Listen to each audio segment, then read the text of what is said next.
I'd like to introduce our next presentation here at the Planet MicroCap Showcase Vancouver in association with Small Cap Discoveries. We have Sean Aspen from Grey Wolf Animal Health. Thank you, Robert. Thank you, everybody. How's the volume? Everybody okay? Everybody can hear? Thank you for coming to hear the Grey Wolf story today. So I'm a pinch hitter. I chair the company. I am not the CEO, so no really hard questions, please. This happens to coincide with our national sales meeting in the East, and so our CEO, Angela Cicchetto, is back in Toronto, frankly, taking care of business. So normally she would be the one presenting, so I'll do my best to represent our story and our company, of which I chair. Disclaimers.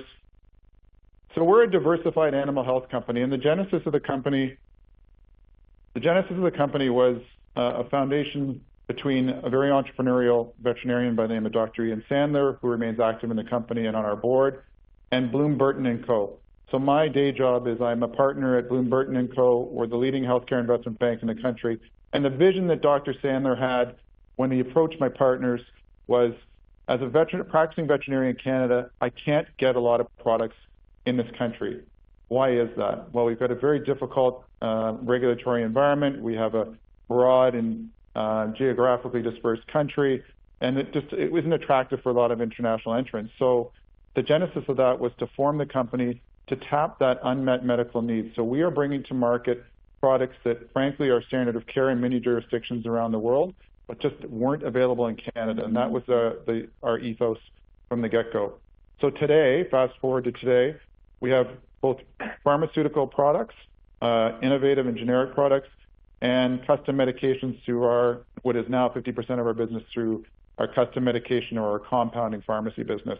We also have non-prescription products, both nutraceuticals and consumables, things like needles, syringes, medical pet shirts. The business itself, I don't think I need to tell you, anybody in this room, that the animal health sector is quite resilient. There's been a bit of pullback, I think, in consumer discretionary spending, but what it's done for the animal health sector is maybe slowed the growth rate, but not eliminated the growth rate. People spend money on pets. They're part of the family. The millennial trend, the increasing spend to keep our pets healthier, happier, longer continues and is not going to change. We really focus on organic growth, and that has been historically by in-licensing drugs and non-prescription products to drive an organic growth rate. So we've launched over 13 different product portfolios in the last 5 years and continue to look for opportunities to bring those products into Canada. We have a very integrated sales and marketing strategy, much like you'd see on the human spec pharma. There are a number of human spec companies presenting today and tomorrow. Very similar on the animal health side of our business, where we have a team across the country. They're actually at the national sales meeting right now, and a very disciplined sales and marketing approach where we have boots on the ground, digital marketing, lunch and learns, KOL, so a very systematic approach. So we're not happy with organic growth, and we have completed 2 acquisitions since the company's inception, one of which was to accelerate our commercial footprint, a profitable business that had products in market, and then we augmented it. And the second was our compounding pharmacy acquisition, which we made in 2021. We still have a solid financial and improving financial position to drive growth. We have a strong balance sheet, and we've been cash flow positive in every quarter since we've been public, and our balance sheet continues to improve, and I'll come back to that. This is the resilient industry. You can see the recession 2008, 9, 10 through the GFC. People don't stop spending on their pets, simply put. And as you can see, through the pandemic, there was obviously a surge in spend as people spent more time at home. The growth rate, like I said, did slow last year, but again, it's still growing, and we think that the trends are still very much our friends. I'm not going to belabor this. Pets are increasingly viewed as members of the family. I don't know about you, but I certainly know where I sit in my pecking order in my family. It's wife, kids, wife, but pet here, and I'm usually at the bottom almost always. And I don't see that changing. Demographic trends, millennials having pets before they have kids, the humanization of pets. The reality is we're treating our pets like we treat ourselves, and frankly, sometimes better, at least in my house. And a growing trend towards personalized medicine, which really helps our pharmacy side of our business. The growth strategy on the organic growth side, which is where we spend the bulk of our time, it's quite simply leveraging our existing portfolio. So once we've launched the products, get more clinics to buy them, and then get the clinics to buy more. So we spend a lot of time on those metrics, increasing the penetration. We have products in about 95% of the clinics in Canada, so we have good penetration, but it's all about the new product detailing. So as we develop a track record, it's easier on that call point to come into the clinic and launch a new product because they know what we did last time. We're typically coming back to something they don't have in their practice. Business development is increasing the in-licensing activity on the animal health side of our business. So going to more of these international pharma companies saying, we'd like to do Canada for you. And so we were very active on the business development front, and we recently indicated that we're going to be launching 2 new products in the back half of this year. We also will look at acquiring complementary products that fit our portfolio. A product development is more on the custom medication and compounding side. I want to stress we are not an R&D company.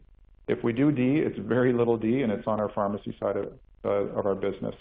We let the multinational companies take the clinical risk.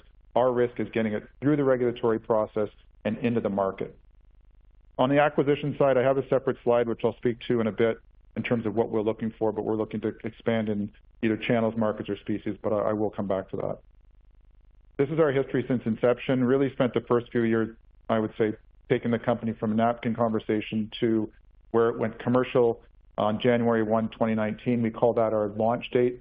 We actually bought that business in Q4 of 2018, so we became revenue positive in first quarter of January 2019 and profitable, EBITDA positive a year afterwards, and have been so ever since. We actually are net income positive on many quarters.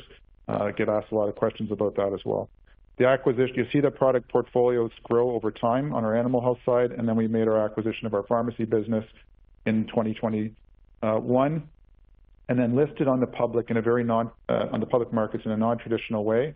We financed the pharmacy acquisition with a mix of low-cost bank debt and we'll call it a 1-year pre-public raise.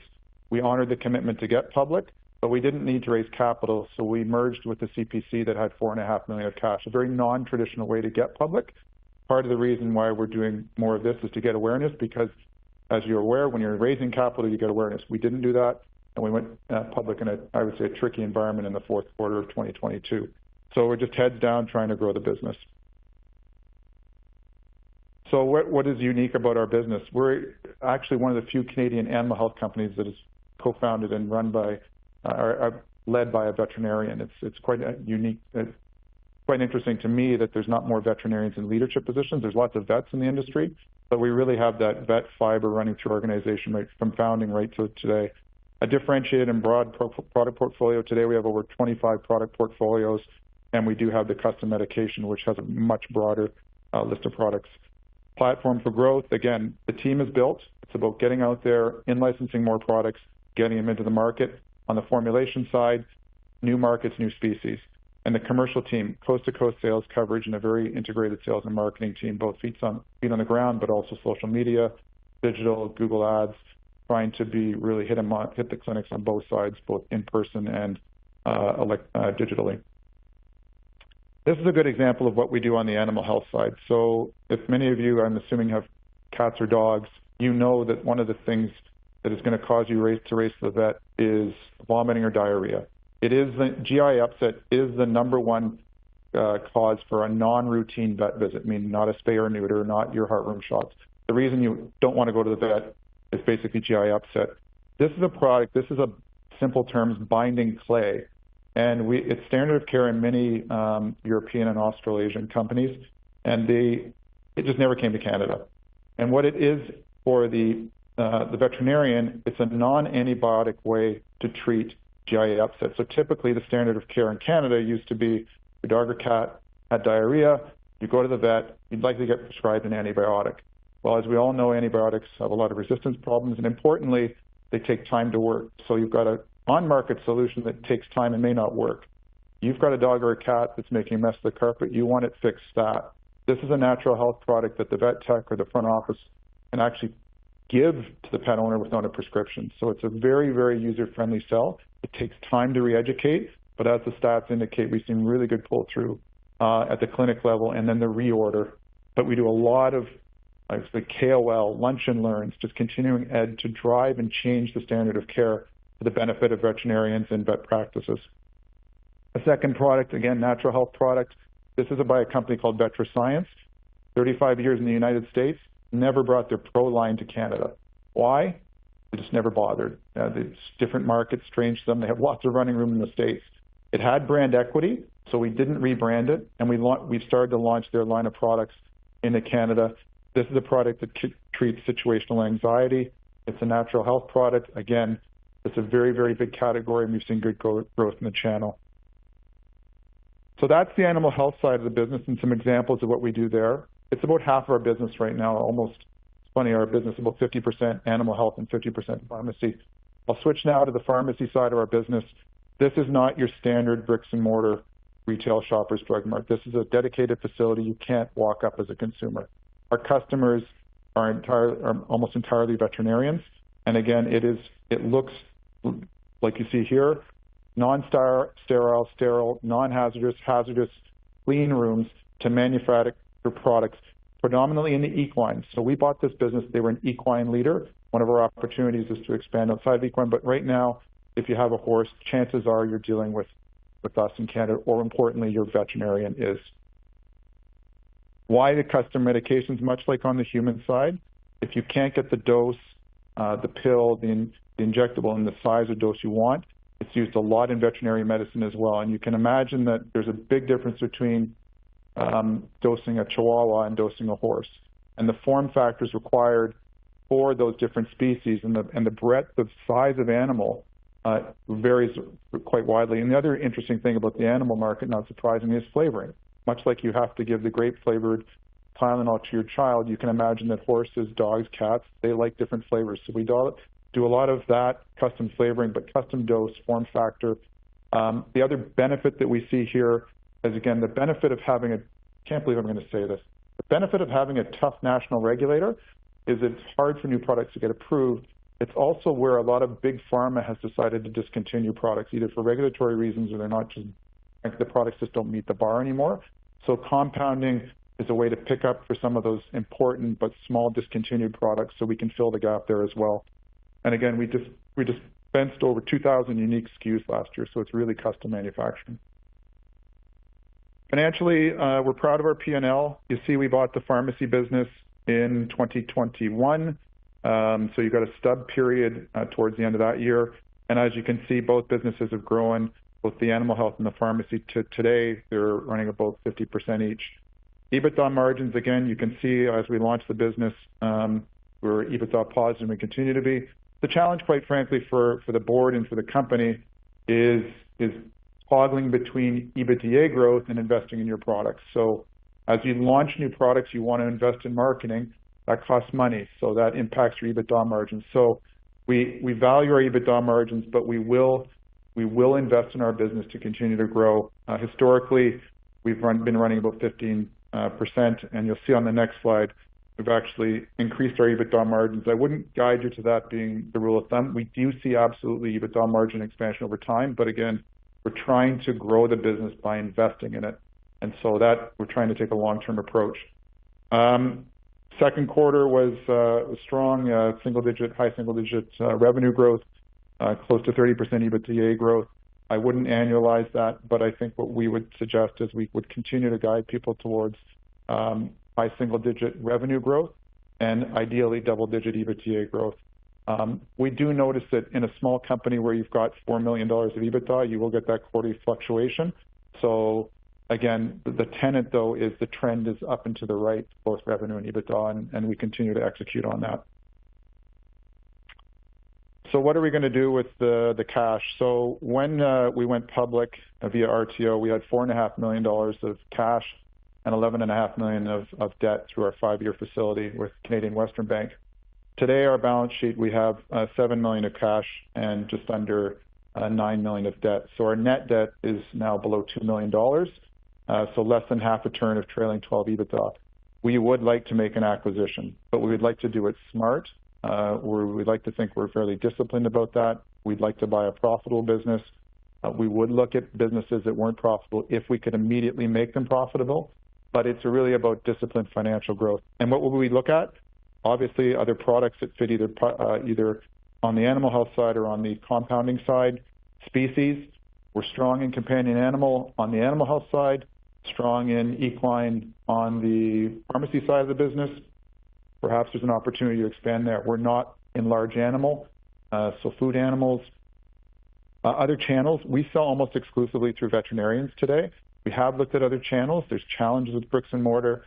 There's challenges with direct-to-consumer, but if we found the right product or company that had a nice margin profile, we would look. And geographic, we candidly have looked at the U.S. We're not afraid of it, but we're also very respectful of the market. And again, if we're going to go there, we're going to go there smart and ideally buy something that's already established and profitable. Our team, so Angela is the CEO. She comes from Paladin Labs. So many of the microcap investors in Canada would know the success that was Paladin Labs. Privatized in 2014-15 for $2.5 billion, was the model for human spec pharma companies, many of which are still public today. A very good exit. So Angela is classically trained in a very successful company. She is very, very experienced in licensing deals, and so she is the front face, not only of the company, but also facing off with international companies to bring those innovative products. Dr. Sandler is the guy who bird dogs them. So he is the vet. He's the guy who knows what works, what doesn't work. He'll identify assets. Angela will go and do the deal. Kevin's our CFO, has been with us for 4 years, very experienced healthcare CFO. And Brandon joined us just over 2 years ago to help scale our pharmacy business. Compounding is a very good business, but it's hard to find people. We're very happy to have Brandon, and he is unique in that he has actually scaled a couple of their businesses in the space. The board, I chair it. So Bloom Burton remains the largest shareholder of the company. Dr. Sandler is the second largest shareholder as a co-founder. We both have committed equity on all the financings along the way and have actually bought in the open market. Jill Angevine, based in Calgary, very experienced corporate director with audit and governance experience. She chairs our audit committee. Rob Harris, some of you may remember Tribute Pharmaceuticals. He was the co-founder of that company, sold in a nice exit about 5 years ago. Amazing depth of knowledge on the spec pharma side of the business. And very happy to have Diane Barassa join. So within the animal health space, it's predominantly dominated by large multinationals. And Diane used to run their Canadian operation of a company called Vitoquinol. Vitoquinol at the time was the 5th largest animal health company in Canada. It's a French multinational. She's got a ton of experience, not only from a financial and management perspective, but directly in the animal health business. Our cap table, fairly clean, 31 million shares, that hasn't changed. Options pool, we disciplined about our options growth. And our balance sheet, as I mentioned, it's quite simple. Cash is going up, debt is coming down. We did do one thing, right? Before we went public, we took 4.7% bank debt. So that's a 5-year facility that expires in 2026. Hopefully rates will be back down there by the time we have to renew, but we're quite happy with that and our financial partner, Canadian Western Bank. And again, so cash up, debt down. The enterprise value, as I mentioned, around 27. Insiders, friends, actually insiders, about 33% of the stock. Friends of the company at probably another 20%. We do have some institutional ownership. We have had some people picking away, which is great to see, but a nice support base amongst the retail community. I don't think there's a company who's going to tell you they're not undervalued, so I'm going to put this in here and tell you we're undervalued. But the reality is that the company, from a public perspective, is dominated by large multinational companies. And I understand that there is a size bias. I do think multiples are earned, and I think we're earning our multiple, but I think the valuation gap, certainly on a trailing basis, is quite pronounced. So we're trading, I call it 7 times trailing EBITDA, with the comps all trading into the teens. Again, we think that's a valuation gap that narrows over time as our story gets out. We continue to execute on a quarterly basis, and ideally, hopefully layer in an acquisition or two along the way. So that's Grey Wolf. How's my time? Good? 7 more minutes. Are there any questions? Can I do questions? Am I supposed to do questions? Okay, I'm supposed to do questions. Yeah, so the question was, what's the breakdown between animal health and pharmacy? It's almost 50-50 right now. Yeah. Yes. Yes. Good question. It's how is distribution handled on both the animal health side and the pharmacy business. I I'm going to shock all the Canadians in the room. Canada's a distinct model on the animal health side. So 50% of our business, we have 4 customers. Those 4 customers are distribution companies. 3 of them are co-ops that are owned by the vets, and 1 of them is largely controlled by the Quebec government. So we sell on the animal health side of the business, that standard in licensing model. We sell to the distributors who then pass the products on to the vet clinic. So if you're a vet clinic, you basically order everything from your vet distributor, who are owned by the veterinarians in 3 of the 4 cases. So interesting dynamic. They're co-ops in that they don't make a lot of money. They're between 10 and 12% pass-through margin for their services. So the challenge that we have is going to the vet clinics and getting the pull-through, so they order the products from the distributor. Distributor are really just that in our world. They distribute the products. So we land there, and then the pull-through from the vet clinics. Does that make sense on the distribution side? On the compounding side, it's direct to veterinarian. So you're an equine vet, you call up, you order, call, email. Some of them still use fax, God forbid. Website provisioning, so it's direct to the veterinarian. So again, a very loyal and sticky customer base. You have to have quality products, particularly in the equine world. They're very specific. 5 minutes left. Anybody else? Oh, the back, yeah.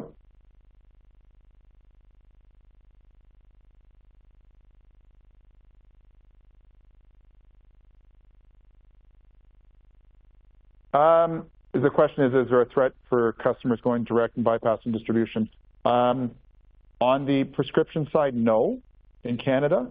So it's very difficult to bypass the healthcare profession, meaning you can't do pharmacy direct. You can in the United States. I don't see that changing in Canada. Certainly on the consumable side of our business, we do see that. For instance, one of our best-selling products is a medical pet shirt. We think we've got the best medical pet shirt in the market. But if you're a consumer, you can get that product on Amazon. You can get that product at Chewy. Frankly, in our view, it's just not as good. So we do see some of that. The challenge is that the goal for us is to have better products that people want to buy through their veterinarian. And we have looked at distributing. So if you're a consumer, you can buy our products direct on our vet. So many of you, if you have pets, you'll know that your vet has an online portal. Some of them are good, some of them are bad. But I know I've ordered from my vet online as a direct-to-consumer. So there is that conduit. It's just the vet portal. So it's an online experience controlled by the vet. Well, thank you, everybody. Sorry that Angela couldn't be here today. I appreciate your interest in Grey Wolf. We think we've got a great little business, and we're just trying to continue to scale and make it a great bigger business. Appreciate the time.